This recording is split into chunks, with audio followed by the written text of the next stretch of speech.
Hey guys, and welcome back to yet another YouTube video. That was my skin quite a few months ago, right here.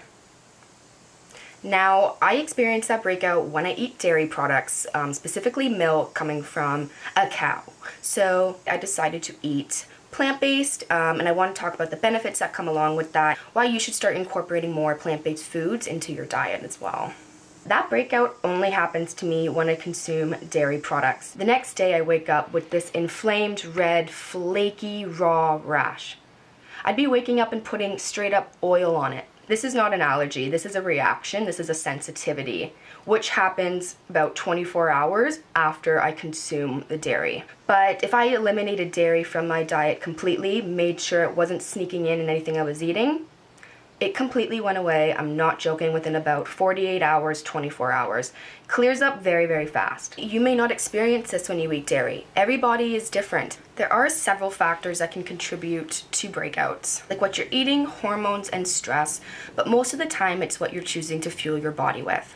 Your skin doesn't have to do much, so that's why it's called the weakest organ. Any toxins, inflammatory products, any chemicals that cannot be processed through the digestive system and through the liver, it's going to be moved into your skin. I have had so many people message me after I posted that photo on Instagram saying, is this really from dairy? Because I'm experiencing this, I've been experiencing this for years, but I never could nail down what it is. So I was telling all these people, eliminate it from your diet for a couple of days, witness what the changes are happening to your face. Not just to your face, most people who are actually eating dairy kind of experience something different. Maybe you aren't experiencing a face breakout, maybe you're experiencing stuff more down below. So bloating, gas, indigestion.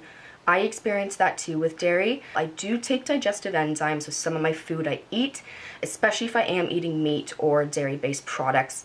Digestive enzyme will help supply your body basically with what you are already producing, from stomach acid to enzymes to bile.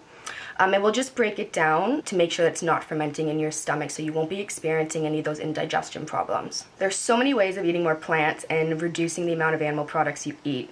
And there are ways to get complete protein by combining plant-based amino acids. Protein is made up of amino acids. If you don't have a certain amount of amino acids, you can't have a complete protein. So for example, you've heard beans have protein, lentils have protein, nuts have protein, but they don't have a full, complete source of protein.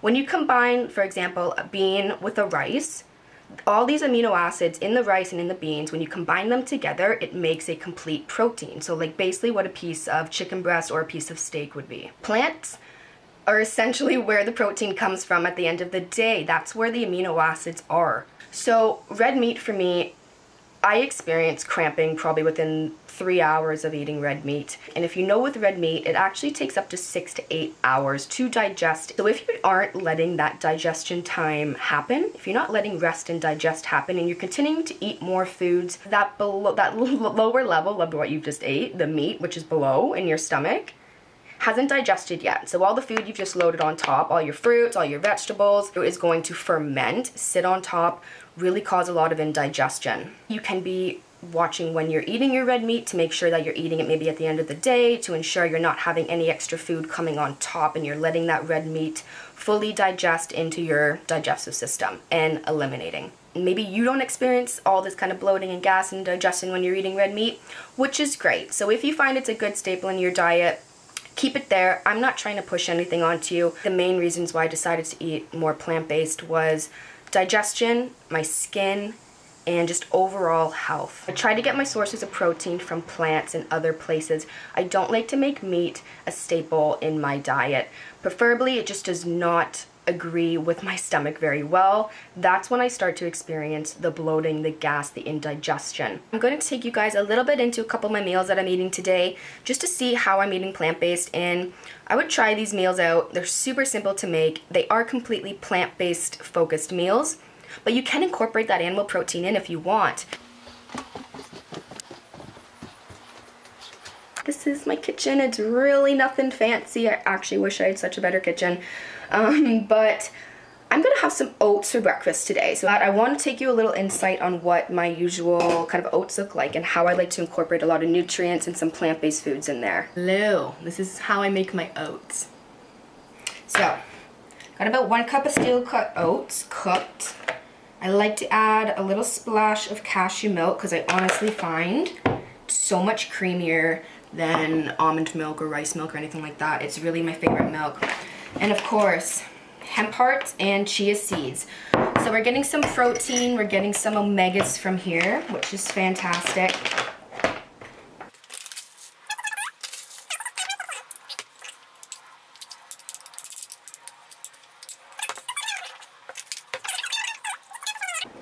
Since oats are a carbohydrate, carbohydrates digest as sugar, right? So you don't want to be adding really too much extra sugar into your oats because you're going to be digesting a lot of sugar.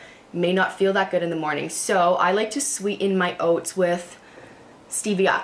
This one is amazing. It tastes like English toffee. So a few drops of this in my oats is how I like to sweeten the oats, and it's amazing. And of course, I like to add a little bit of fruit. I am going to be having my protein shake in a little bit, but I do want to show you a couple of the choices that I do use into my oats. This is Genuine Health fermented vegan protein. It's in coconut flavor. It's delicious. You're getting a lot of nutrients in there, so it's not just coming from one source. So you're getting a lot of benefits from using a protein like this.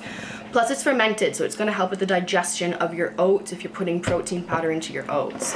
And the last thing I do to basically kind of amplify the, plant-basedness of this, I like to add a lot. I just splatter that everywhere because my bag is like donezo. It's pretty basic, but it's very delicious. Okay, this is today's post-workout. So we have some sweet potato, some onion and garlic, just to give some flavor, and a lot of broccoli. There's like 3 cups chopped broccoli there. And I have a few eggs as well. So I'm going to throw this basically all in the frying pan, and this is going to be my post-workout meal. Lots of plants. Okay, so I'm basically just frying this up in a little bit of olive oil. Last time I used coconut oil, it just kind of turns me off a little bit because I used too much. It roasts a little bit. And we're going to add this right in.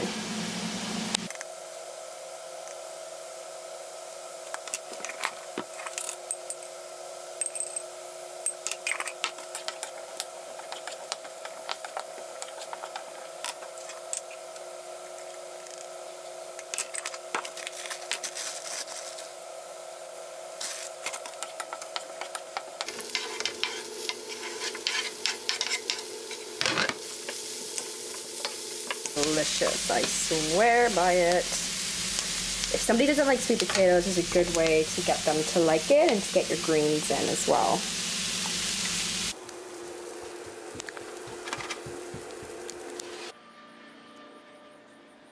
And we have 2 eggs, we put a couple tablespoons of hummus, added some hemp hearts on top, obviously, because those just add so much nutrients to your meal. So nice and simple. Honestly, only takes about probably 10 minutes to whip up. Really, really good. I'm digging in. And how do you know if this is happening to you? If dairy is the culprit, if meat is the culprit for your indigestion? You have to do an elimination test. So eliminating these foods from your diet for up to 3 to 4 weeks.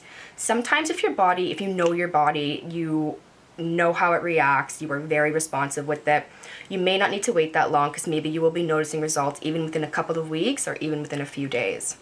But with a typical elimination test, you want to be eliminating it from your diet for at least a month. Reintroduce it into your diet and witness the reactions or anything that is happening to your body. If you are reacting, then you know you do have a sensitivity most likely built up to this food. There are ways you can help kind of reduce that sensitivity, like taking a digestive enzyme when you're eating your animal-based products and foods. But really it's so much easier just to be getting plant-based sources of protein, to be avoiding supplements, getting into the kitchen, cooking new things. If that's any advice I could give to you, it would be just to eat the foods that you know work well with your body. So for me personally, dairy and red meat, basically a cow, just does not work well with my body. So that's something I've chose to avoid basically for the last 2 years now, and I can't believe the changes that I've experienced. Like you guys have seen in my skin, don't really experience any bloating or indigestion anymore, and I just feel like so much better. I don't honestly feel like I've had the craving or the urge to eat red meat. Maybe one day I will, and that's okay, because it's all about balance. You don't need to completely eliminate something from your diet. It's just a matter of incorporating more of those plant-based foods. Think, what am I going to incorporate with my vegetables to make sure I am getting those amino acids, to make sure I'm getting nutrients, to make sure I'm fueling my mind, my body, and your spirit.